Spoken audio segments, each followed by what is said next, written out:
Okay, badge bunnies, blue falcons, donut eaters, and energy drinkers. Old retired porch sitters. We're back again. Real American Blue. A show where you can hear where old retired guys can talk without an internal investigation. So pick up your power rings and coffee, sit back, and watch. Welcome back, folks. That was an interesting intro. That's the first time I used it. And technology, AI, it's crazy. That's an AI voice. Sounds like a radio DJ. And, you know, I got a face too ugly for TV and a voice that would never work on the radio. So today, folks, Scott Mascher, retired sheriff of Yavapai County and over 35 years in law enforcement. He's seen a thing or two on what's going on, and he knows the changes that are evolving in law enforcement today. So here you are. Welcome on board, Scott. Well, thanks, Curly. I appreciate the invitation. Happy to be here. Oh, it's great to have you. I mean, Well, thank you. we were both working about the same time, you as sheriff and me as a deputy and detective down at the sheriff's office. And we've seen quite a few things. Oh, yeah, some big changes in our days, huh? Yeah, big things. Body cameras, tasers. Yeah. Just the cell phones, just the online technology is amazing. The forensics, the DNA, you probably remember the first DNA case, the one up in Flagstaff in the 80s. And I mean, well, I haven't gone back quite that far. Oh, darn. I have. Yeah. But I do remember that when I would get something and I heard about DNA, yeah, I'd say, hey, there's blood here. Can I submit it for DNA? And they go, well, that's very expensive. Oh, yeah. And what you're working is only a burglary. So, right. No. So, no. Yeah. We've had auto theft cases that were like that they'd leave DNA around, but right. they wouldn't process it. They wouldn't process the DNA. Yeah, I think it was kind of the same with us, unless it was a real serious crime, violent crime against a person's. It was always a dollar issue with the DNA. Is so expensive. And I think even the lab was reluctant, the state lab, to actually test things that weren't involved in a homicide, violent, harm against person kind of thing. But it sure has evolved today. Yeah, I don't know the costs and how it works, but you handled budgets at the sheriff's office. Oh yeah, and I can only imagine how big the budget would be now with well, when I left, our yearly budget was around $44 million at the Yavapai County Sheriff's Office as a line item. Bottom line budget. So everything from, paper clips to pens to cars was the total cost was on a line, and you went to the next line and you just went all the way down, and it totaled over 44 million. Wow. So it was costly. And the public, the general public really doesn't know what goes into this stuff. Right. How much everything costs. Yeah. I mean, nowadays, one patrol vehicle with a computer in it, radar, cage, performance package, handling package, all that stuff. I go out and buy a pickup truck and I bitch because, a diesel pickup truck now is like almost $100,000. Right. I can only imagine what a patrol car, just a simple. Well, like you said, with it fully outfitted and all, and you don't want to buy cheap vehicles. You want vehicles that are going to hold up, have a right to the end of their life, get a good resale. The Tahoes actually worked out pretty good for us, but they're well over 100,000, Right. 120 plus per vehicle. So it was very costly for cars. Our biggest cost yearly was staffing, and the personnel to run the sheriff's office was the most costly, yet the most important, the most needed. And it wasn't just the cost for the positions, but it's a proficiency skill in this business, as you know, to Yeah. stay trained, to stay up to speed, to shoot well, to qualify, to keep your certifications. So it can be very costly.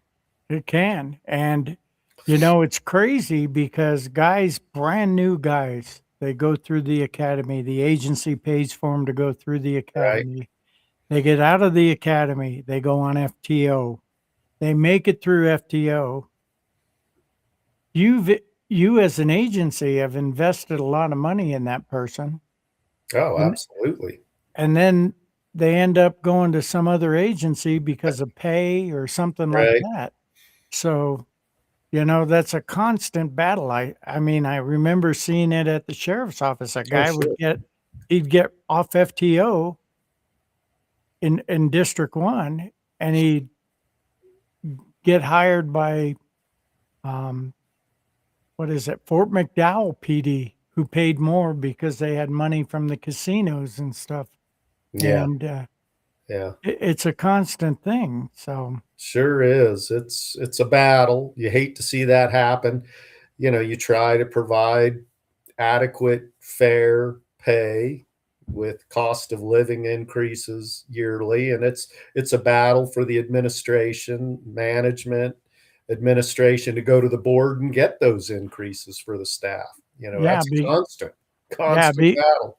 it, it is because the board has other departments to pay Right. and to budget, like the court system, um, Yep. the other things, county roads, all these different things. Right. And Right. it's a it's a big budget over time. And then throw in the growth. We were talking off air a little bit about the growth. Yeah. We both seen it here in Yavapai County and in Maricopa County. There's been just massive amounts of growth. And Yes. because of that, it puts a bigger demand on law enforcement, firefighters, and they gotta get the money somewhere, and it ends up being higher taxes or the different Right. things, and it just sucks. It isn't like when we were starting out and young puppies.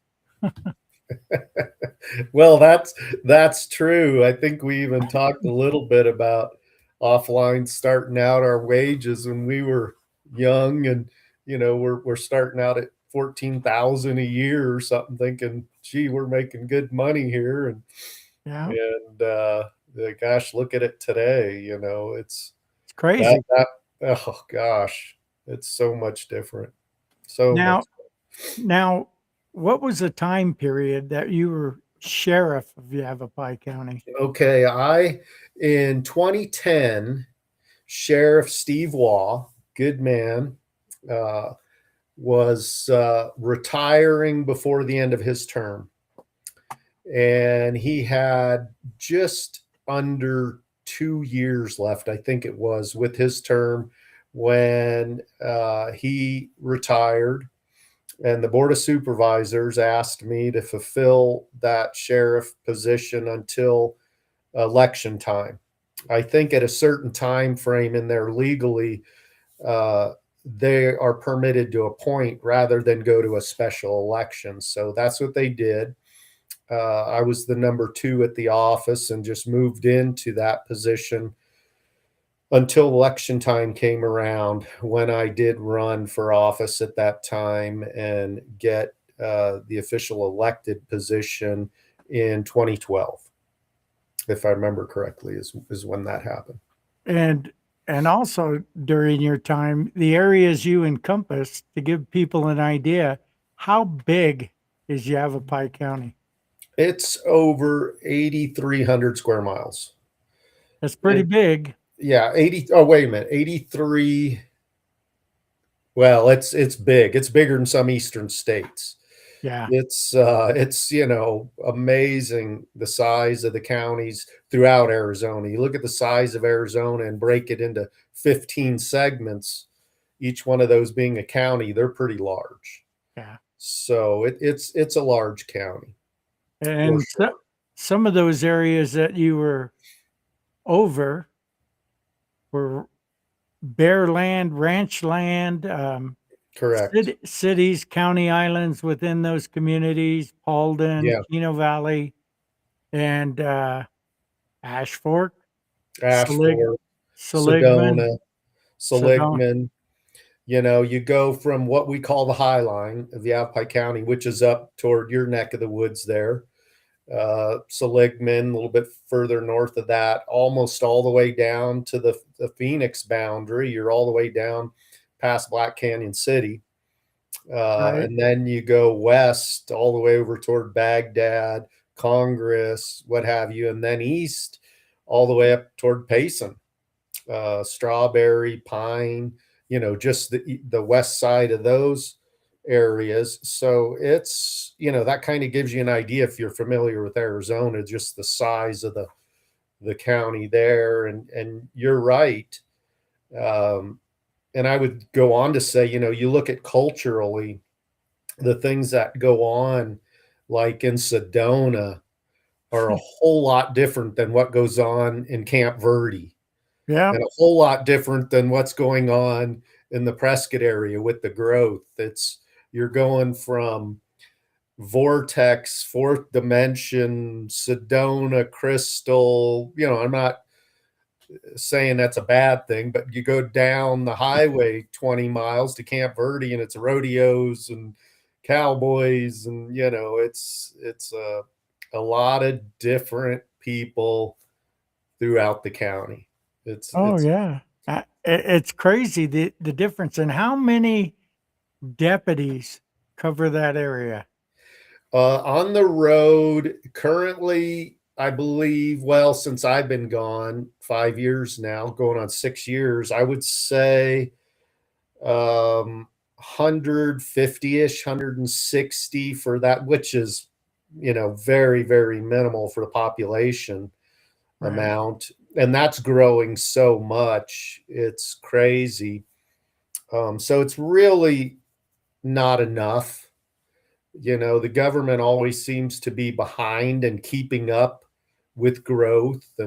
and what's going on throughout their jurisdiction. And the sheriff's office is no different. The jail, as an example, you mentioned people moving in, and you certainly can correlate, at least we did, the amount of growth with the increase in crime.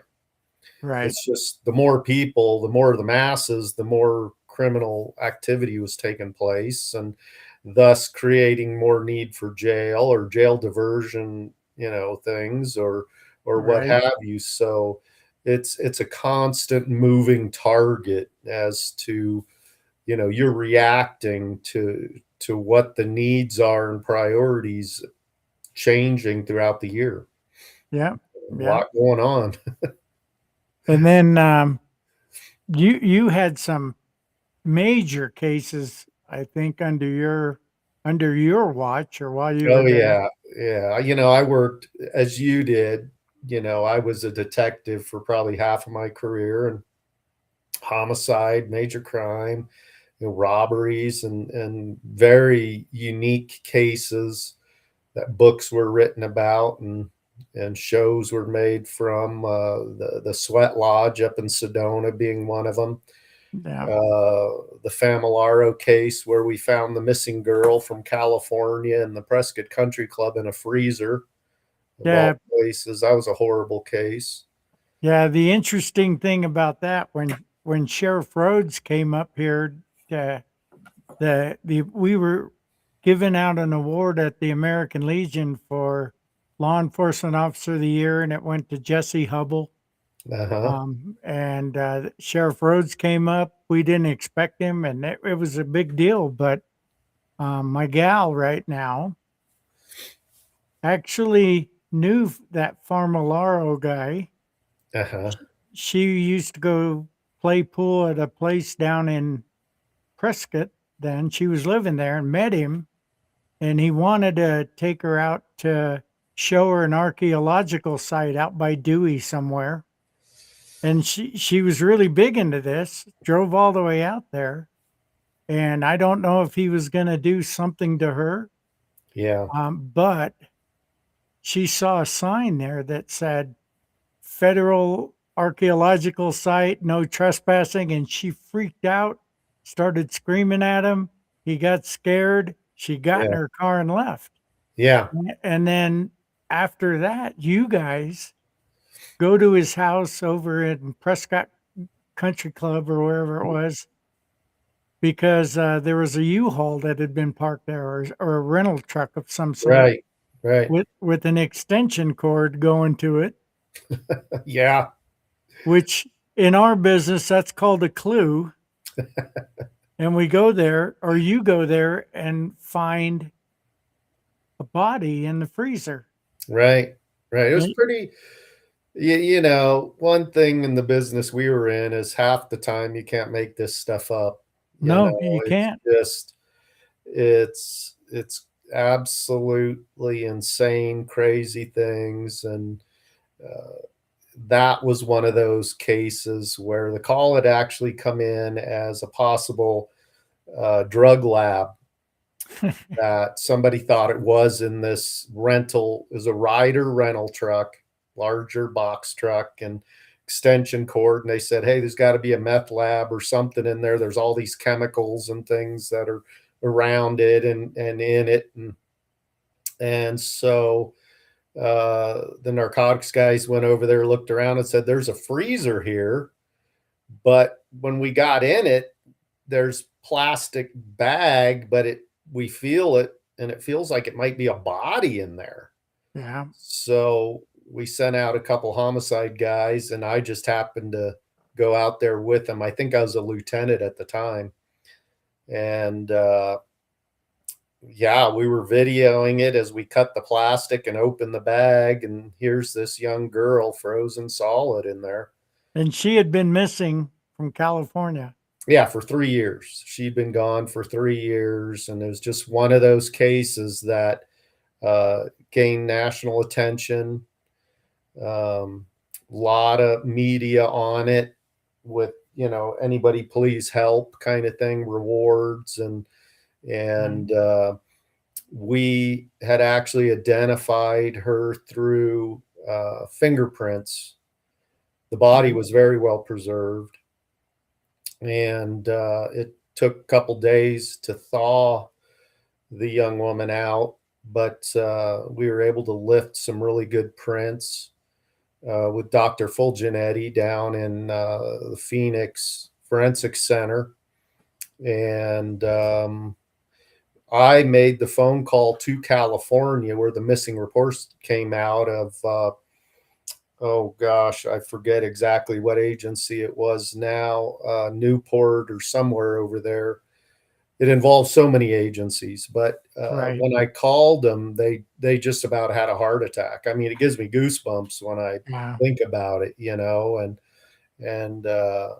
but they just fell out of their chairs when I said I got her. And Wow. yeah, it was good for the family for closure, but horrible that, it ended up the way it did. It is. And even today, we've done shows here with this gal that started or is involved with Missing in America Yeah. and missing people. Arizona has quite a few that are missing, and most recently it was Nancy Guthrie down Right. in Pima County. Horrible And case. it is, and Yeah. some of the agencies, smaller ones that are that are doing this stuff, sometimes you just get a little overwhelmed on some of it. Oh, it's so easy for the smaller agencies. We always offered help to the smaller agencies in the state, mostly in the county Right. primarily, but we would open up to other statewide agencies through sheriffs. If somebody up in Navajo County, Apache County, wherever it might be, needed some forensic help and we had that ability, we would send them. And you got to work together in this business. And that's one thing about the sheriffs is they had a really good working relationship throughout the state. And Right. whether it was Joe Arpaio down in Phoenix, who I got to know well, Jerry Hill, going way back, I got to know Jerry, and never had any problem working with sheriffs. It was just a great working relationship. Yeah, and that's kind of the way it should be. Yeah. And the recent stuff that we've seen in Minneapolis with ICE agents trying to do their enforce their Yeah. job, it's Yeah. crazy. Yeah. It just gets me worked up to see local agencies coming down on these federal officials like that. And they're just doing their job Yeah. and they're doing what they have to do that should have never happened. I mean, these borders, I mean, No, I know. It's a yeah, thing. It's a hot topic that pisses a it lot of is. people It off. is. It pissed me off to no end. You just can't have open borders. You just can't do No. it. It, And, and it's um, horrible. the working relationship that sheriff's offices have, the sheriff is also in charge of the jails. Oh, yeah. Yeah. That's And the hardest part, actually. For me, it was. yeah, Oh, and difficult, difficult. yeah, and down in Maricopa County, I remember under Joe and then thereon, Yeah. ICE working the jails with Yeah. getting detainers to Oh, take yeah. these guys peacefully off the Sure. street. Sure. And a lot of these cities, these sanctuary cities, they don't see it that way, and they cut these people loose, and they go out and kill people, rape Yeah. people, Yeah. No, and it's horrible. It's a and horrible thing, and it makes absolutely no sense. Again, it's just, you know, people do the craziest things, and it's it's so sad to see these people that come in this country for themselves. They're not going to assimilate into the American culture. They're not going to assimilate into our values, into our history, into the way we live, or the future, or the allegiance to the flag, or the allegiance to the military. And they make right, it very clear that we're not here for any of that. yeah, Just give us what we need in handouts. If not, we're going to steal it in fraud, yeah, schemes. yeah. We've seen And that. That's for sure. yeah, I mean, actions speak louder than words when these things start happening. And you have these elected officials who condone it either by looking away or not having an issue with it. Yeah, And yeah, it's horrifically sad. It affects our whole country. It affects the safety of our nation. It is an infiltration when you start to look at it and put it together in that way. yeah. It's It's it's a bad thing. it's very bad because excuse me, we've seen it here in Arizona a Yeah, lot right. because of the open border. Yeah, And it's not a political game, it's reality. We yeah, gotta we gotta get it under control. We gotta take care of American citizens, provide right. safety for them because we've seen, um, the victims of it, these angel families, angel moms, and Yeah, parents of yeah, yeah. victims, you know, Well, and it, that's a huge part of it all. But you start to look too at these people, and I hold some of these elected people accountable for this.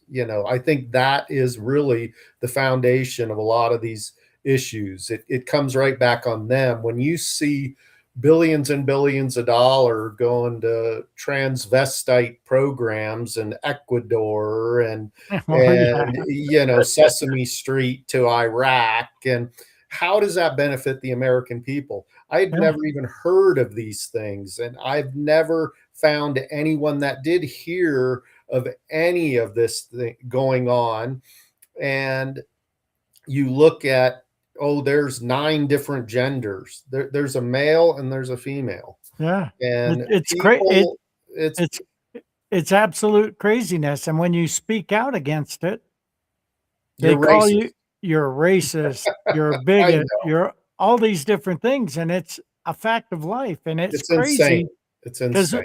we just went through COVID. Yeah. And it's funny because when I retired, COVID wasn't going. I took a job at Camp Navajo as a security supervisor. The most boring job I have ever had, but I wanted to hunt there, you Oh, know? there you go. So the real motive.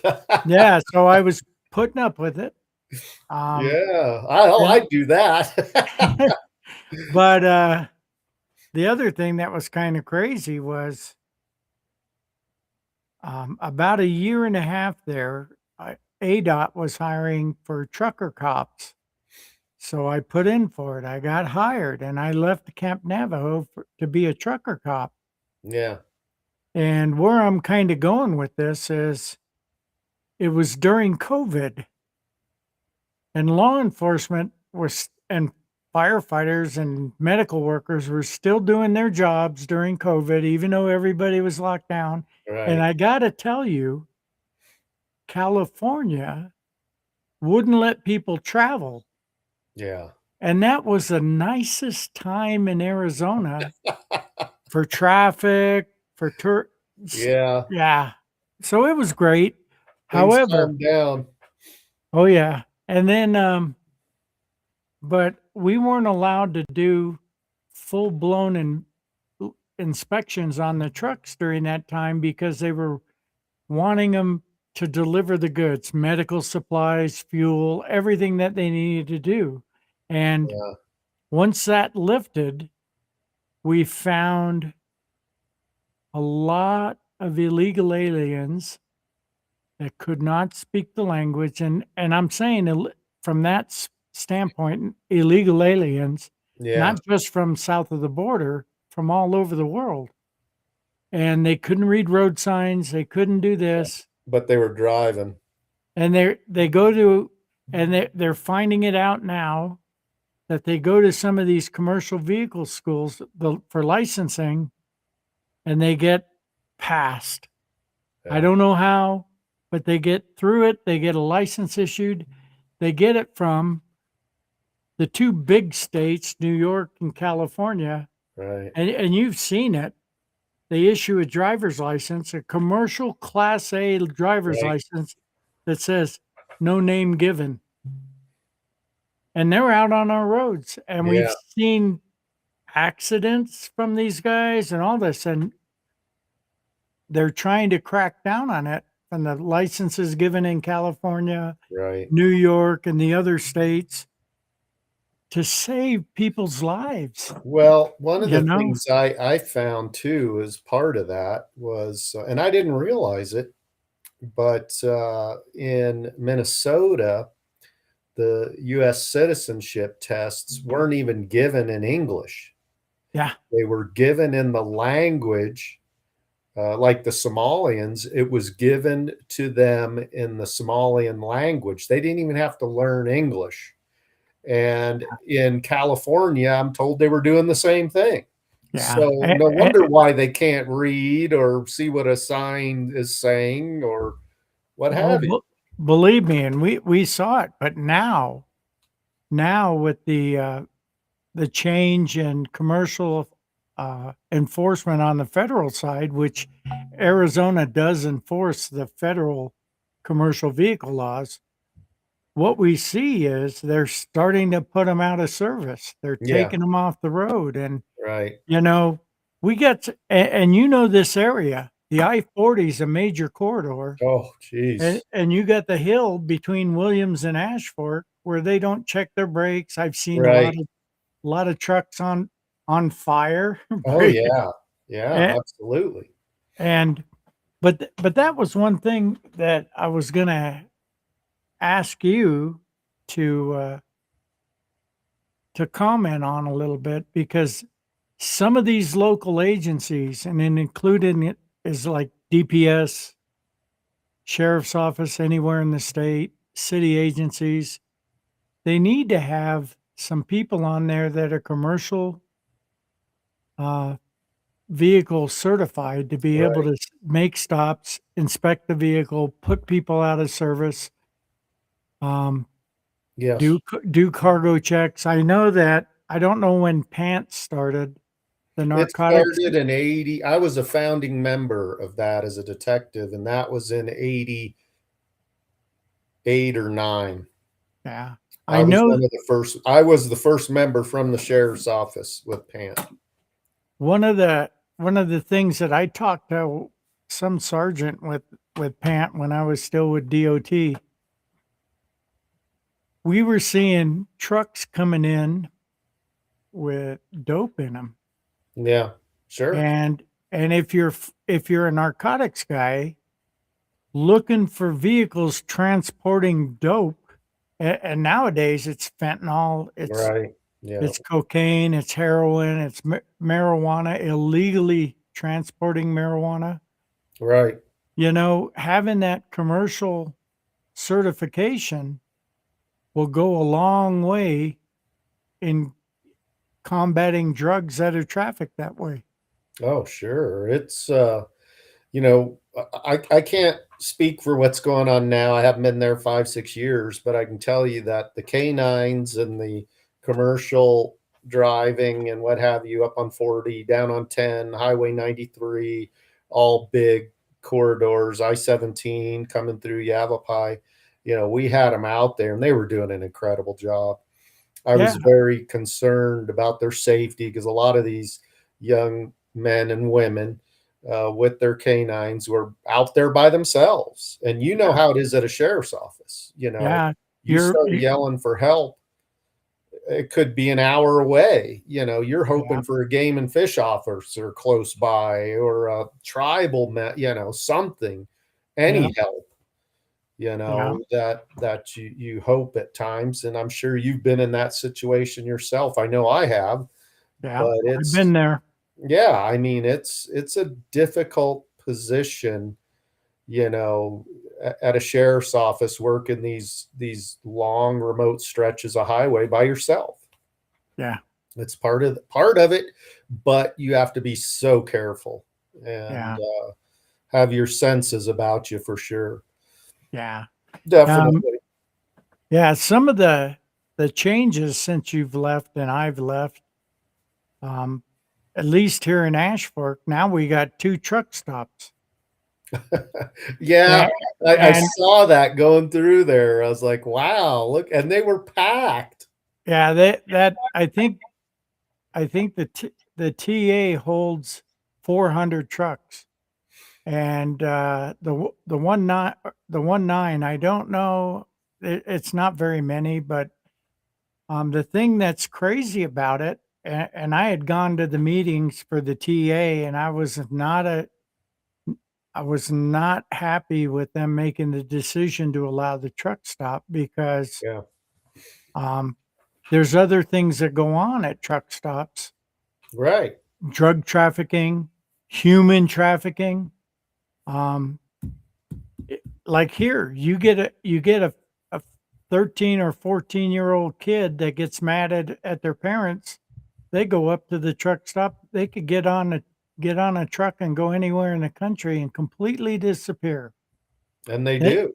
And you throw in prostitution Yeah, that goes on, drug trafficking, right.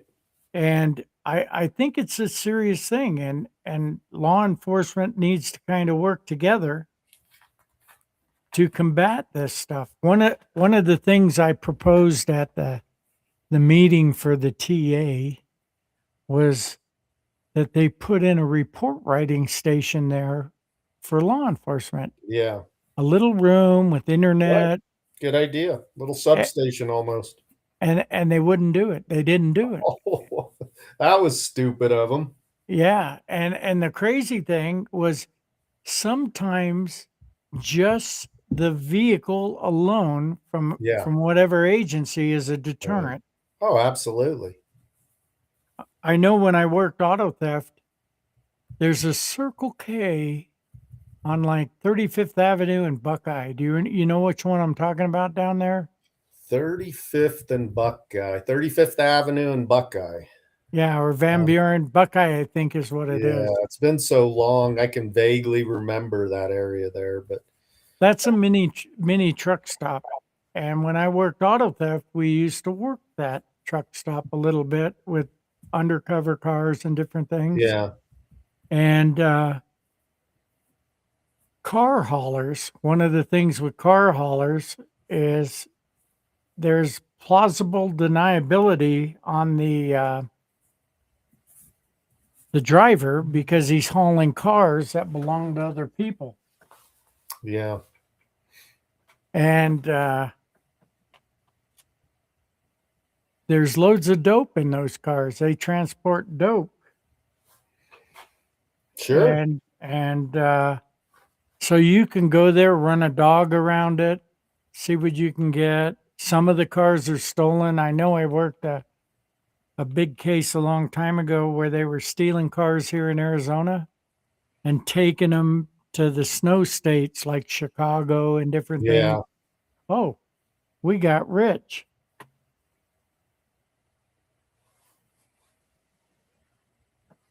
Whoops. There. Welcome, Rich. You got that little computer that you need to work on. Can you hear me now? Yep. can hear you. Sheriff, how are you, sir? I am well, Rich. Thank you. I am really a good backup. I'll be there. It may take me a while. I may have to navigate through some hurdles, but I'll be there. Promise. Yeah. Appreciate it. Technology hurdles. And we were just talking Oh, my about Lord. backup being an hour away or Yeah, 2 hours away. Well, I was only 40 minutes away, so not bad. Yeah, that's not bad. No. Anyway, we were talking about different things now, like we were just talking about truck stops and crime and different things. And I did propose an idea when I was at ADOT doing that truck stuff. I said, I go through and cruise through the parking lots, run DOT numbers or whatever, see if they need inspections, different things like that. But you see what they call lot lizards oh yeah, Yeah. and drug transactions at Sure. the back row and different things. And, I thought about it. I go, these police agencies, Kingman, Mojave County, you guys now, or Yavapai County, MCSO, they got seized vehicles. And some of those seized vehicles, motorhomes, travel trailers, all you need to do is take one of them, throw in audio video system in there for recording, put a CB in, pull into a truck stop, park. You can do prostitution stings, drug stings, work out of that, start making arrests. And then once it gets recognized by the trucking community, you move to another location, Sure. another truck stop. You just go work all the truck stops. And I think you'd start seeing a dent in what goes on in the trucking industry with those kinds of crimes, Yeah. And what do you guys think? Well, I think any proactive law enforcement doing those kind of things will help. I know in today's world of communication through, immediate information with internet and social media, it would get out quick. We were seeing that. That was a problem we were having when we did sting operations, is it does not take long for information to get out what the police are doing. So sometimes it doesn't last but 1 or 2 arrests or what Better than have none. you, and you're moving on. But anything like that, proactive helps. I Yeah, and believe. I think law enforcement needs to start doing Yeah, proactive stuff yeah. again. I think you guys know law enforcement typically reacts to calls for service, and some of the calls that you get, a lot of calls that we received were traffic related. So Right. I mean, you go out and do proactive, which in can be some of your most negative contacts with the public. You're Yeah. going out and working a lot of traffic Yeah. and writing a lot of tickets in a small community.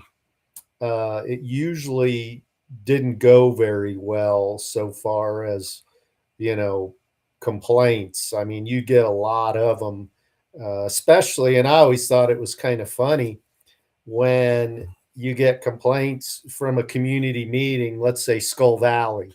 I'll use that as an example. One of the last ones I did, a couple very outspoken people on the speeding where it drops down to 25 by the train tracks there. And we went down in 3-4 days, no warnings. We wrote tickets.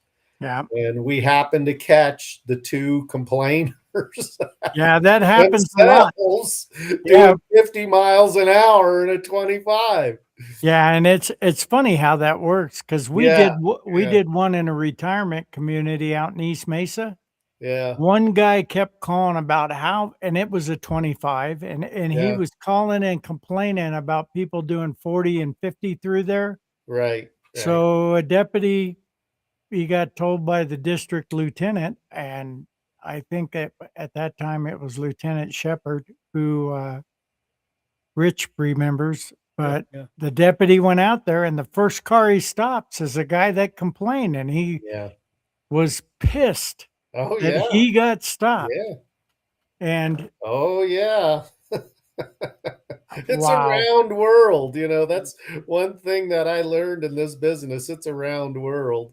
it is. What goes around comes Comes around, around. and but yeah, it was kind of typical. The loud complainers were the ones that were some of the biggest problems. Yeah. I And missed a lot of your previous conversation, but great ideas that, Curly brought up and you brought up, Sheriff, at the truck stops to do that. But I think where we suffer today is all across the board, the lack of manpower with all agencies. Oh, yeah. People have gone other directions for job occupations, but I think it's coming around. It's going to take a year or 2 or 3 before we Right. can get that manpower level up and get those details, back into play again. But I think that's the biggest uh, hurt on law enforcement right now is manpower levels. I'd agree with that, and it's a constant battle. Oh yeah, We ended up the history with the Northern Arizona Regional Training Academy for certification of officers up north here was because of that issue. Trying to get slots down south in Tucson or Phoenix or, DPS, wherever. Oh, yeah, but we can only take 3 people. Well, I just hired 13. yeah, And so it was like, okay, we're going to start our own academy, jump through the hoops, do what you got to do. And, it's again, just trying to keep up with the needs for staffing, getting the funding to pay for the staffing. It is, I was telling Curly earlier that staffing is our most costly yearly amount on the budget. I think it was 83% of my operational budget, just on the law enforcement side, was the deputies. That's, and I guess that's kind of normal. But when you start adding those costs and saying, I need 20 new deputies and it's going to cost X millions of dollars, and now I got to train them, I got to retain them. As Curly had mentioned earlier, they get through the training, and all of a sudden another agency walks up to them and says, look, I know you're going to make this much with the sheriff's office, but I'll give you 10,000 more over here. And they go, oh, I'm going there. You just lost all that investment. And so it really is a constant battle administratively and operationally to make happen. But you're right, that is one of the biggest problems I think law enforcement faces. And then you get the retarded people who want to defund Yeah. law enforcement. I mean, Yeah. where in the hell do you even come up with that? Well, they Yeah. listen to social workers, and then they go, those social workers would make good cops. Well, they have PhDs and doctorates. Yeah. Yeah. Yeah. And Smart people. Yeah. yeah. Could you It's imagine, no. if they had them, and there's certain aspects of the job where you can get people, and I know the sheriff's office, MCSO, does it with like limited certified police aides, for lack of a better term, Right.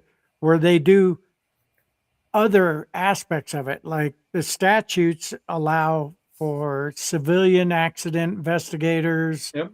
different things like that. Follow up for this or that on things that aren't super serious. Right. Right. And I think that agencies need to take advantage of it. You But know, while I'm thinking of it, while you mentioned that, and I didn't mean to cut you off, Curly, but I think it's really important for me to acknowledge our volunteer staff in search and rescue. oh One yeah, of our biggest functions at any sheriff's office, I don't care if it's Mark Daniels down on the border, Leon Wilmot, whoever it is search and rescue. And if we didn't have those volunteers, where I had over 300 right. well trained, Yep. all insured volunteers who upkept their training and their proficiency, saving Yavapai County millions upon millions of tax dollars, not having to pay those folks. Up in Yeah. your neck of the woods, Stephen Edgar, a perfect example. Yeah. Him and his wife are like my hero. They're my heroes. The service they provide is immense to Yavapai County. And I can't thank the volunteers enough. Yeah. And it's important to acknowledge them whenever talking about a sheriff's office, because of the Right. hard work that those volunteers Yep. do day or night, Christmas Day, Thanksgiving, whatever it is, they're coming out. They're like what we were on when we were on call as a detective. You had to go out, Exactly. and they're on call all the time. And they don't hesitate. Yeah, No, very passionate. Yeah. yeah, and Steve Edgar, what a great guy. Oh, yeah. Yeah. Were you sheriff at the time he got shot? Yes. I went Wow. to the hospital with him, not in the ambulance. I called the helicopter, and I think they ended up ground transporting him in to Flag. But anyway, I got to the hospital just as he did. So yeah, I was there. We weren't sure if he was going to make it or not, but thank God he did. Yeah. That was And a tough one. and see, that's the one thing that sheriff's office around the state have. Like Maricopa County had the posse. Right. They'd Right. wear the same uniform, Yeah. carry a gun, qualify on the gun, Yep. and then they'd back up deputies. They'd go do that. And when I was first hired in, they were doing jail wagons where Yeah. Right. they'd take care of it all, and they're volunteers. And Yeah. you're absolutely right. And the thing about it is they wear that same uniform, so Yep. they're a target just like a deputy. Absolutely, they were and are. And it's just talk about a service to the community. Oh I yeah. mean, think about it. They come out and will risk their lives for no pay and to make a safe neighborhood in Yavapai County or any county. I mean, these people are committed. These are the kind, Yep, you're only as good as who you got around you. Yep. that's And if you true. can surround yourself with good volunteers, that says more than you could ever imagine in my eyes. It You does. know, you got good trained quality volunteers out there doing what they do. You know, we got to thank them any chance we can get because Yeah, that's and incredible. I don't know if you know this, but Steve is retired now. Oh, I did not know that. Yeah. Well, He good. He needed to. yeah, I mean, Uh, I couldn't believe. I was like, "Holy shit." I yeah. said, "I'm retired and Yeah. you're still doing volunteer stuff?" I said, "There's no way." No, he was my hero. Him and his wife, you know, she was such a great lady, you know, there for him, there for whatever. They're just both great people. They They are. are. Yeah. They are. Good folks. You know, you're talking And about volunteers, and I just want to throw in, I had the opportunity to just recently last week attend down here from Maricopa County the volunteer award ceremony. And yeah, what you said, these folks give, there were several of them, thousands upon thousands of hours Right. for the last year, 2 years, because they combined actually the 24 and 25 ceremonies. But absolutely amazing the hours. I don't even know if there's paid people that give the hours that some of these Right. volunteers You're give. right. And It's amazing. the categories, like you said, search and rescue, swift water Yep. rescue, Yep. um, Air group. yeah, in very positions that in harm's way, and Yeah. yeah, without thought, bell rings, they go. Right. Yeah. yeah, So yeah, all across the state, all across the country, those that volunteer, you know, definitely kudos out to them. Oh, without a doubt. Prayers too. They're just Yeah. remarkable people. And yeah, I can't say enough good about them. Yep. Just can't. They ask yeah, for nothing other than Right. the next call. Give me the next call. Yeah. That's what they Yeah. want. yeah. It's what do you need? Yeah. Absolutely. When I work with posse guys down at the sheriff's office, what do you need? Right. And that was a big factor working Sun Lakes. They had their own posse. They had their Yeah. own, they would drive around. These are volunteers and they drive around in Yeah. a posse car marked sheriff's office and keep an eye on things and call the sheriff's office. Yeah. They'd back up a deputy. They do all kinds of stuff, 24/7. Yeah. and it's all for free. They're Yeah. not paying.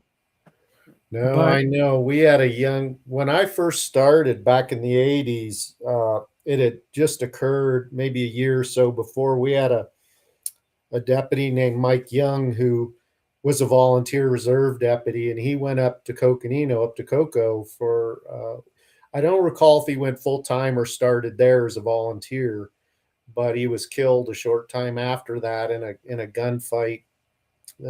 And you know, it's people like that that I'll always remember and say prayers to. It's when you least expect things to happen in this business is when it happens.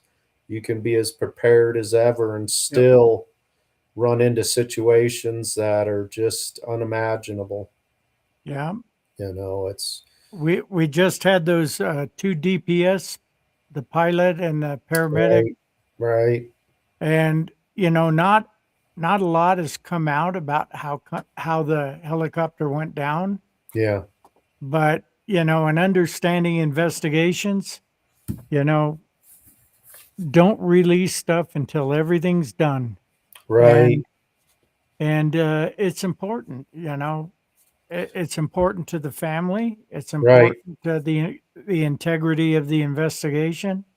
So, you know, and that was one thing I wanted to talk to you. or mention, when I was the commander of the American Legion in Ashfork, we started a 4-wheel drive club to try to get it to a point where it's like the American Legion riders, the motorcycle guys, or one of the other families, or whatever they called it. And we actually went out on different things, cleaning up the desert where people dump trash everywhere, and then Yeah. helping to go out and look for missing people. And I talked to some gal that was at Yavapai County for doing search and rescue. And there's a little bit of a process for it. The people that are involved in it need to have a background check, Right. need to qualify with this if they're going to carry a gun, if they're going to do this.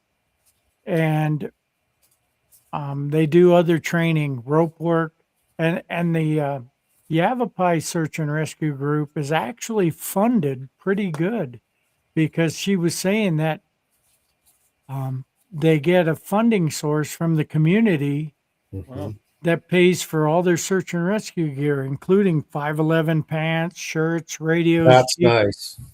And it was pretty cool. And I talked to a guy that was in charge of the search and rescue, and they were looking to form a contingent up here where I live in Oh. Ashfork, Seligman. But then things happened, and the group, our 4-wheel drive club, kind of fell apart. And I think a few of them couldn't get past a background check. So, it is what it Yeah. is. Yeah, I understand. It's tough to get an organization together and get it all to work out. A lot of moving parts there. And Yeah. so for what we had, I was, like I said, just for them to be out doing what they did is remarkable. Yeah. The And accomplishments they get.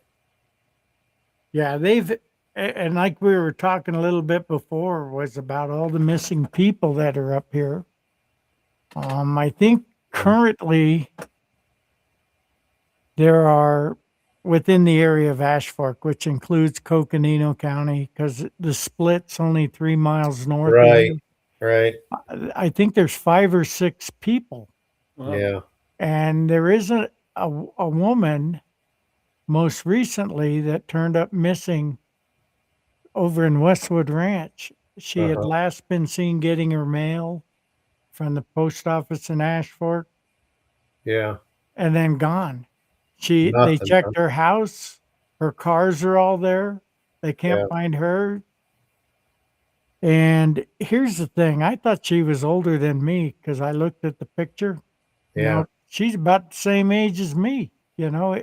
late 60s. And I'm Yeah. like, holy shit, it can happen to anybody. Yeah, you don't know if it's foul play or what's going on there, some dementia or what's happening, but Yep. it- Relative to life, more population, older population, more instances. Yeah. yeah, it's a sad thing. And one thing about up there where you are, I seem to remember when we'd find these deceased people along the train track. Yeah. They jump off the train or get thrown off the train, who knows?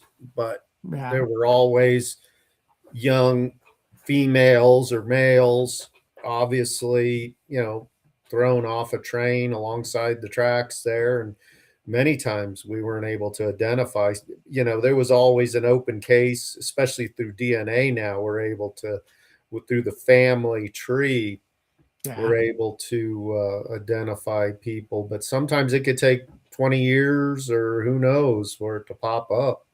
Yeah. And sad stuff. We did a show a while back, like I was telling you, with the gal from Missing in America, and I'm trying to think of his name. Help me out. That last show we did with the old case detective from Phoenix PD. Chris, Do Do you remember, Rich? No, I'm trying to think. Chris was the only name I remember of the last few we spoke with. Yeah, Chris Boyer or Yeah. anyway, we did a show on that, and we were talking about it. I can't find it. Anyway, we had done a show, and that sucks. It sucks getting old because you forget stuff all the time. But I agree. we've done it, and I wanted to We ask have no you cuts. about cold case. Yeah. Did Yavapai County, when you were there, have a cold case squad that worked on cold cases? Yes. And one that came right to mind was we had a young girl. You guys are probably aware of Sycamore Canyon. Yeah. Oh yeah, Very immense canyon, very remote, rugged, hard to get into and around in. And some hardcore hikers found a young woman deceased in Sycamore Canyon in the winter, barefoot in the snow, Wow. and 9 months pregnant. oh man, And how she got in there, what happened, we had some good leads. Looks like her boyfriend probably brought her down in there and left her. But it took us 20 some years to identify through cold case who she was, where she was from. She was from the Midwest. She came here with her boyfriend, who was a preacher, and preaching the word, and then disappeared. And he moved on somewhere, or I don't recall, but anyway, we were able to identify that young girl finally. And so yes, that's just one case that came to mind, but yeah, there's a bunch. there's a book of them. Yeah. Never a suspect identified in that case? Yeah, it was the boyfriend. I think the guy passed away. Okay. The thing is, after 20 years, or you're leading those kind of lifestyles, they don't tend to live, No. good, healthy lives. You're limited. So, I mean, we've solved some sexual assault, homicide cases, but it's taken 20 years, and the suspect, who we identify through DNA, dead and buried somewhere, Yeah. But At least a little bit of closure for families that. yeah, exactly. At least, you're not giving up. Yeah. And Yeah. so, yes, we did have one, and it consisted primarily of volunteers. Again, volunteers. Good, solid work. Oh, I just remembered that guy's name from Phoenix, Troy Hillman. Roy Hillman. Yep. Yeah, yeah. He was cold case, and he's retired now, but it's a passion for him. Yeah. And cold cases, he actually does a thing where he can go around to agencies and tell them how to do a cold case. And it was kind of funny when he was on the show. We were talking about the Golden State Killer and how they use ancestral DNA. Yeah. And well, he corrected me because Phoenix did it first. Phoenix PD did it first. It just, they had gone to some kind of seminar and told everybody else what they did and how they solved the case based on ancestral DNA. And that guy in California who heard the seminar did it. And guess what? He solved the Bam. crime. And, there's more of that out there. And there's technology. Yeah. The technology we were talking about early on. I mean, imagine having the cop skills of like Joe Friday days, from back in the 60s and 70s. Only today's modern technology, you're allowed to do your job and you got the technology. Well, Right. And so, Right. some of the things you were talking about with recruiting, I think allowing cops to do their job is Yeah. part of the recruiting thing, because every time you turn around, you're going to get investigated for this or get Right. investigated for that. And it's just like crazy stuff. We Yeah. went through it at the sheriff's office at Maricopa County with the monitors who are still there. Still going through it. Jeez. And Still? yeah, Hopefully there's light at the end of the tunnel here in 26. and everything that you do, everything, if you get a complaint, it becomes an IA. Full blown IA. Yeah. So a brand new deputy, by the time he gets through his third year, he could have 18 IAs from complaints alone. That's crazy. Yeah. Yep. And That's so crazy. nobody, that's part of the recruiting problem. That's, Yeah. pay isn't the only thing. It's Right. a Who big wants to issue. work in that environment? No. Right. And when I retired, I told you about that. I went to that supervisor training and they said, you know why people are leaving? It's because you don't ask them how their weekend was. I, huh? Yeah. And, you know, I You don't know actually your had, people. I had a good squad, 8 guys that were good, that did a great job, that were new, that Yeah. were trying to do stuff. And Right. a sergeant's position over that squad is, sergeant stripes. They're shaped like that. Right. Well, somebody told me a long time ago, it's so that when the crap comes down from top, that sergeant is protecting his people under that, and that stuff goes this Oh, way. that's great. And I tried to do that a lot with Positive. my squad. And, I wanted to make them understand and enjoy working and doing a great job because it makes a difference. Yep. And I think that needs to be instilled upon all the new cops in the academy. Yeah. All of them coming out, instead of, well, if you did this, you're going to be in violation. Or if you did that, you're in violation. You start out like that. That's like raising a kid. You Yeah. tell the kid, you're never going to grow up. You're never going to be smart. No, don't give them the negative stuff. Give them the positive stuff Right. and make them Right. think, Yep. Again, as we've discussed in the past, Curly, it's leadership. We need It is. leadership in law enforcement, and Yes. we do not have it. There you go. We have people that pass the test, they're filling a position of supervisor at whatever level, but they have no leadership skills whatsoever. Right.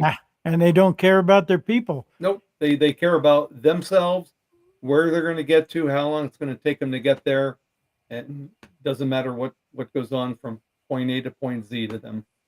Right. So what did you do at your office to instill that family environment, to instill the positive work ethic on your troops, Scott? Well, I think for me personally, it was just being very approachable. Yep. My office door was open and word got out. You could just stop in and say hey and talk, and I made time for people. Right. I gave presentations and awards as deservingly, they earned these in life-saving situations and what have you. I got them the tools they needed. I worked hard to keep the pay increasing with the cost of living and even beyond, trying to get ahead. And the other thing I would tell them a lot is any leader needs to prepare people to take over for the leadership role that's Yep. leaving. But there's many afraid to do that. There is, and I don't know why, but I instilled that in all the ranks down in leadership, is prepare somebody to take over the sergeant position, the lieutenant position, sheriff position, whatever it might be, is we have to think ahead into the future And if anybody wanted to come in and tell me what their plans were, what their goals were, whether it be short term, long term, come on in, sit down. I'll give you guidance. I'll give you direction. And, a lot of people took advantage of that. And I would see people come in and sit down and tell me, my aspirations to be a lieutenant in criminal investigations, or I want to run the canine department, or I want to, well, here's what you need to do to get going on it, and I'll support you. You do a good job, work hard. I'm there to support you. One thing that I always looked at, maybe you guys did too, but I break working people into three groups.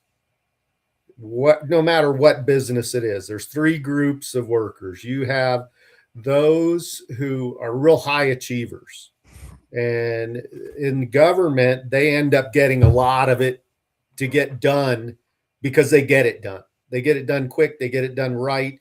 And it's a group of about 10, 12, 15% of people. Then you have this middle group of people who come to work every day. They work hard. They do a great job.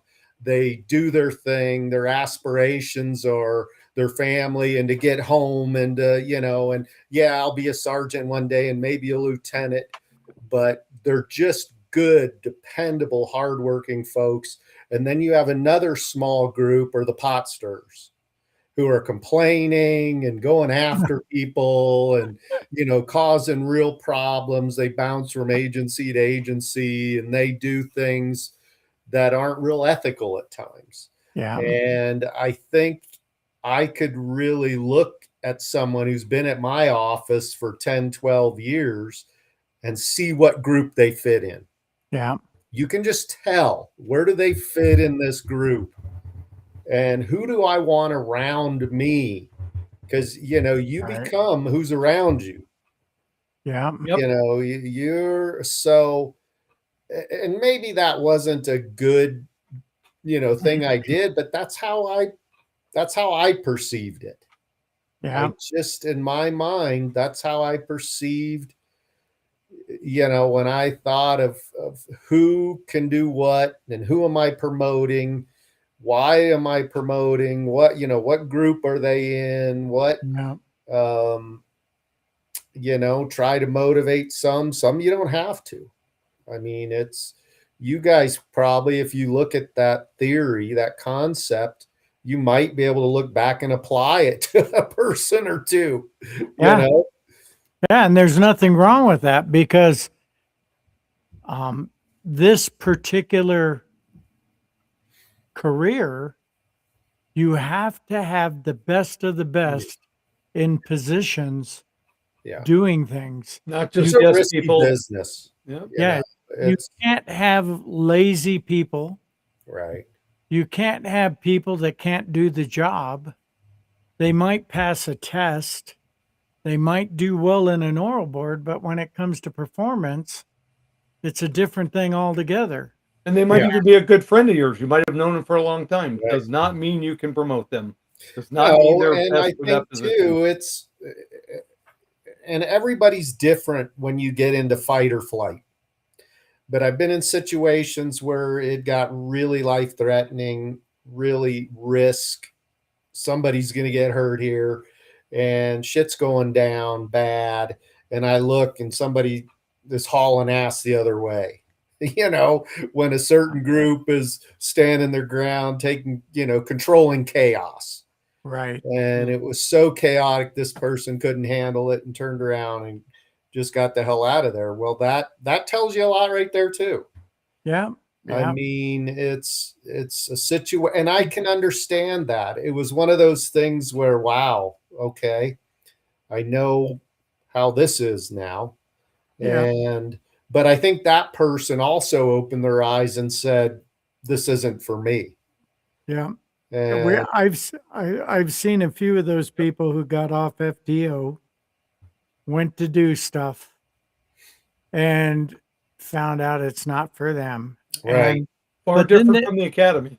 And then there are folks that kind of slide through the system, and they Yeah. get promoted, they go Right. on, and then yeah, and without naming names, I know quite a few that are still working there. Probably Yeah. not the same people I know. Well, that's why I think it's important to do merit-based Yep. promotions Yep. and things. It's deserving. Yeah, What have you done performance-wise? And you look at these people who get exceeds in all these various levels and who want the training, who exceed in various skills, who go out and do these things. And you look at the other ones who don't want anything to do with those kind of things. And who do you want to promote? yeah, Who do you want? That's where the leadership fails. It's yeah, because of things like that. You see failure in leadership is you're promoting the wrong people. Sometimes leadership, in my opinion, should go out amongst the troops, um, make themselves feel welcome, or they've got to break that barrier between themselves Sure. and that yeah, lower ranking individuals to where there's comfort. But find out information about what's going on from the boot on the ground to Right. the top dog, and I agree. digest it. Communication. And because that's where the truth is at. If you can get it, the truth Yeah. is at the bottom of the pot. Yep.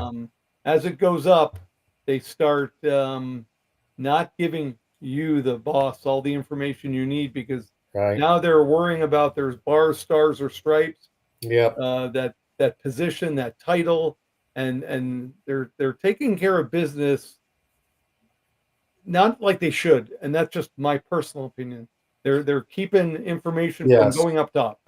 Well, and that's why sergeants are probably the most important Yep, supervisors we have. that's where it starts.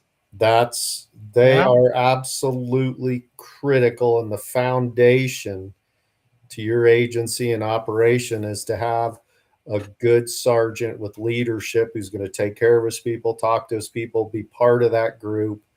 They're not real important as a person, no more, no less than anyone else, but what they do is important. But the system itself is almost set up for failure, because as positions become open, people retire, you're bumping people up the ladder, you test for sergeant, and you now need 6, 7 sergeants, or only maybe 2 or 3 are qualified, but those Right. top 7, okay, you promote them, and then it just keeps going up from there. But it's Right. the system is just almost set up for failure. It's like FTOs. Yeah. It takes a couple, 3, in my opinion, 3 years plus before an officer becomes enough to where he should be Right. trying to teach some others. Right. But yet we take FTOs at 2 years on. They don't know much. They're teaching these new people not much. They get out, they don't know much. They promote, they don't know much, and it's just a system that oh yeah, festers. Yeah, yeah. It's crazy when I no one's promoted. fault totally, but When Yeah. when I promoted, I had already done detective stuff. I had already written search warrants. I've written really big reports. And then I think one of the things I brought to the table was that little leadership ability where I know I haven't forgotten where I came from. yep. And I had this skill set that I was able to bring to the squad. And Yeah. and like I was talking, I had one guy that was um what was he? 3 or 5 years, I can't remember exactly. He'd been on a while. And the rest of the squad, the 7, were on like a year and a half. They weren't very new. Yeah. And it was kind of funny. I went to a suicide call with them. And because I had done detective, I'd called the detective sergeant for District 1, said, hey, we have a suicide, a firearm was involved. The policy was detectives come out when there's a firearm involved. And the guy told me, oh, you've done those. Go ahead and do it. And because I go, okay. So I asked my squad, the 3 or 4 people that were there, I said, who's got a tape measure? Nobody had a tape measure. And I go, you're shitting me. Nobody here has a tape measure? I went out to the car. I grabbed my tape measure. I brought it in. I go, now you need to make a diagram. Yeah. And here's how the diagrams work. You do a diagram, you pick a reference point similar to like a car accident scene. You take all your measurements from that reference point. So many feet this way, so many feet that way, include inches, all this. And then I did it a little differently as a detective. I told him, make it like an official diagram where you take the walls and they're flat. So Yeah. you have the flat walls, you have the floor, you have everything in its place and all the measurements go in there. Put a little grid in the corner where you list the measurements. A is this, these are the measurements. B is this. And they were all like looking at me with their mouths open. That's a lot of And, work. Yeah. and I'm like, Call what did investigation. they teach you in the academy? What'd your FTO teach you? Nothing. And so after that, we processed the scene. It was a legitimate suicide. And I showed them all the things to look for. Then we went back where I went to Harbor Freight. I had a friend that was a manager there. And at that time, they were giving away tape measures with every purchase. He hooked me up with 8 tape measures, 25 footers. I Nice. put their serial number on each one and I brought them back to briefing the next shift. See, that's a leader right there. I Yeah. go, here's your tape measure, carry it with you, carry a camera, carry Oh, absolutely. a digital recorder, carry a little color chart for when you take DV pictures and all these different things. And I said, do it consistently, do it the same every time. That way, when you go to court to testify, you know exactly what you're talking. You didn't forget to do this or you didn't forget to do that. You did it the right way. Yeah. And, and from what I understand, since I retired, a couple of those people on my squad are sergeants now, Nice. have moved to detectives, and it's important to do that because what's that old adage? You remember it. If it isn't in the report, it didn't happen. And so you got to document everything. You got to Right. write a decent report. You got to get a diagram. You got to do all Sure. these things. And I think that when guys retire that have that skill set, they lose a little bit in that agency Yep. for being able to mentor the next group coming up. Right. Right. Yeah. Well, the How did- generation of teaching is, my opinion, again, is not like it was from the 80s, 90s, early 2000s. It's got a little less each year than information that's being passed along. Now the generations rely so much on the technology instead of the old school hands-on work Right. on the investigation, and I think some skill sets are lost. And we have, I don't want to use the term dumb, but I will, dumber officers today than what we had 10, 20, 30, 40 years ago. Yeah. A lot less experience in doing the job. Yeah. Right. So it may be a thing where an agency needs to call upon some of these old guys to come Yep. back and teach a class in the academy. Come That's back. not a bad idea. That's Almost before you get off FTO, put them with a veteran that was in the old school veteran and let them ride for 3 days. No, they don't even need to ride. They could just take a day to sit down with an old guy who's going to bitch and moan and grunt.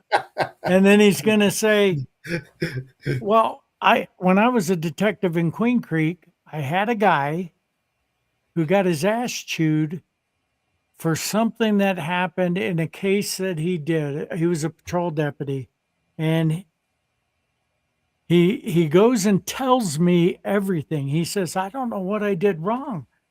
This is what happened. So I go through the list. Tell me what happened. This happened. That happened. This happened. That happened. Here's who I spoke to. Okay. Did you put it in your report? Well, no. Well, no. I said, that's why you got your ass chewed. Because if you did all those things, document all those things, because when a detective gets that case, it's going to save him time. He may come and talk to you with a question or two, but he can go out and solve a case. And if you leave things out, it's funny because I had an old school guy. Rich might remember him, and I will mention his name. I think he's passed away now, but Jack Lane. You Oh, I remember know him? Jack. He was the other shift sergeant, and when you were on a shift, if it was your Friday, you had to get all your reports in and put them in the oncoming sergeant's box. He called me in. I had a recovered stolen vehicle. And I wrote in the thing, and I actually wrote this on Facebook. I wrote in there, the steering column was cracked. That's it. That's all I wrote. He calls me in. He goes, steering column was cracked. Explain. Yeah. I go, well, it's cracked. You know, Sarge, that's how they steal these Chevys. They crack the steering column and start the car and go. No, you got to write it Yeah. so that a 5-year-old that sits on a jury can understand it. Right. And he gave me a description. He goes, okay, you got a plastic cover over the ignition. They snap the cover, exposing the rack gear, which you can use a flat object to start the car without a key. Something similar to that. Right. And I'm like, Description. man, that's a lot of work. And that was at a time we hand wrote reports.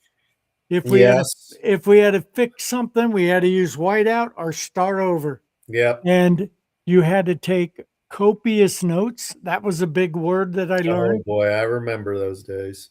You had to take the notes, and I got a system down where the steno notebook that they handed out. Oh yeah, I still carry one around everywhere. I'd write.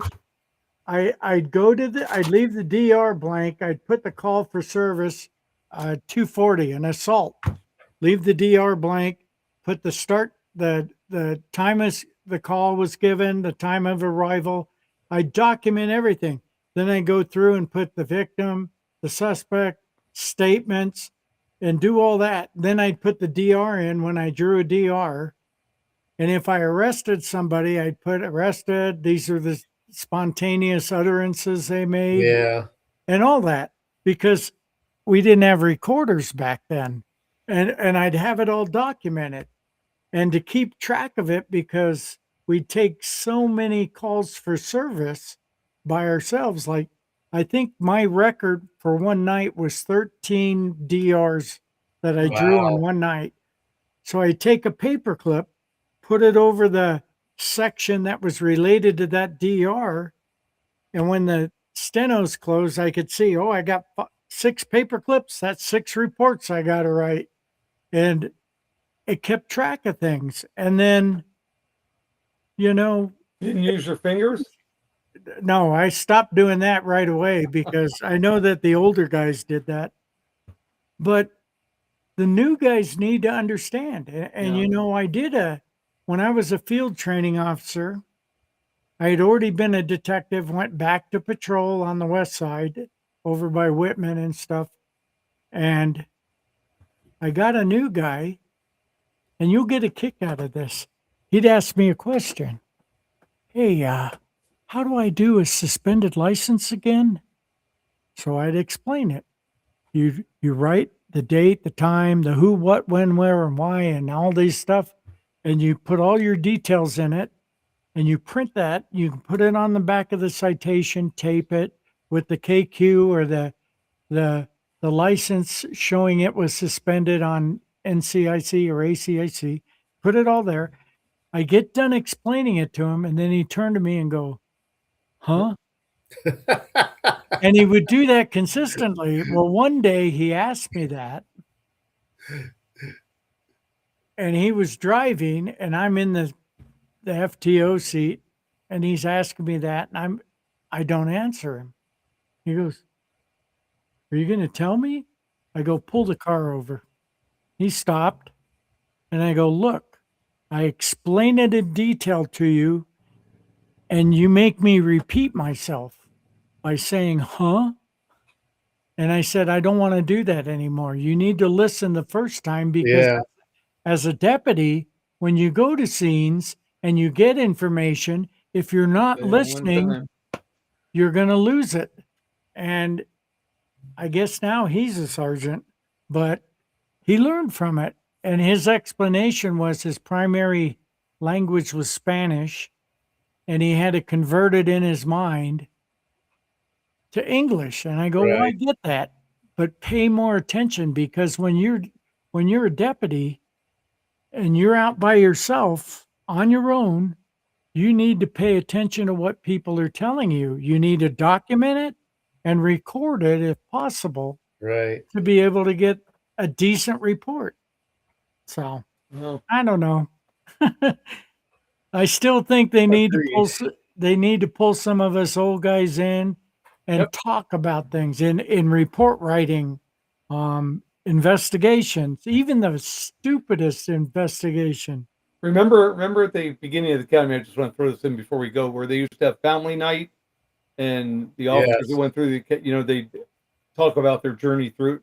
What they should do, Curly, is what you just said: is bring in the old timers, have old timers night, um, and where these guys can get out the information and pass it along, the stuff that these youngsters most likely did not get in the last 5, 10, or 15 years of their FTO.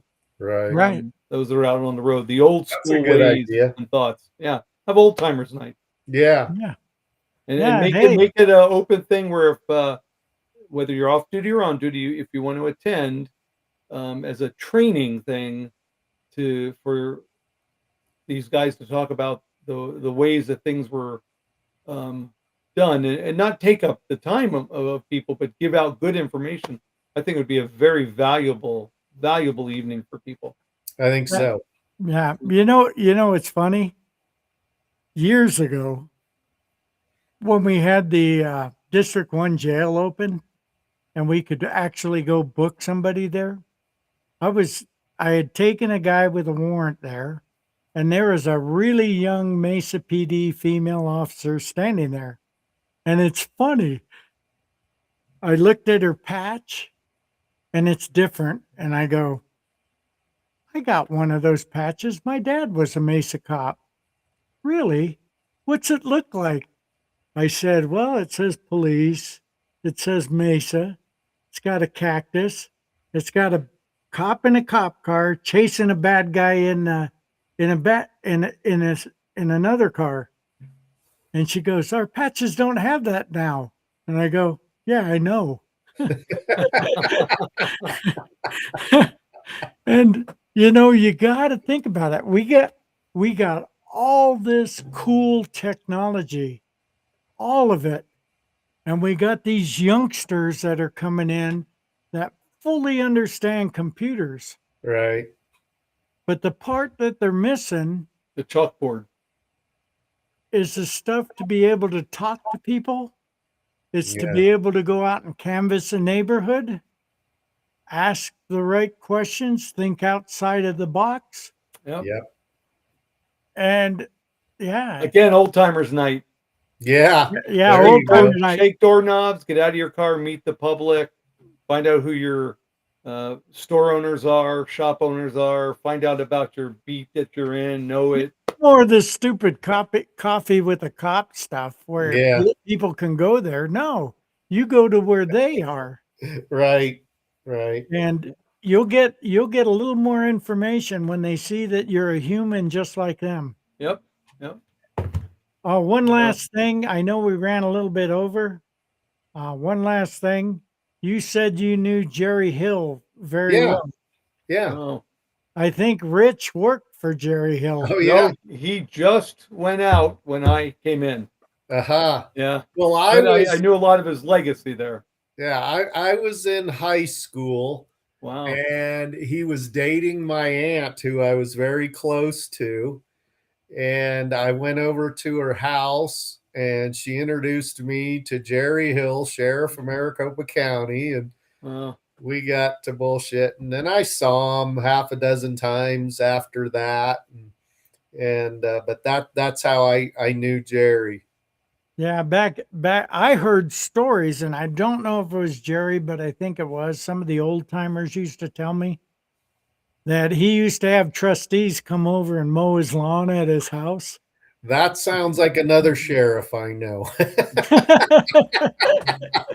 We won't mention names. Yeah, yeah. Yeah, well, Uh, the old West back in the day that's The Old West. you know, it worked. The system worked. Crime Yeah, wasn't like it is today. Do you think Right. that would be a monitor issue? If I don't know. Yeah. I think the monitors would be happy if we got the inmates to go over and do landscaping at their houses. there you it go. would not be an issue. No. Well, anyways. Well, Well, Sheriff, thank you.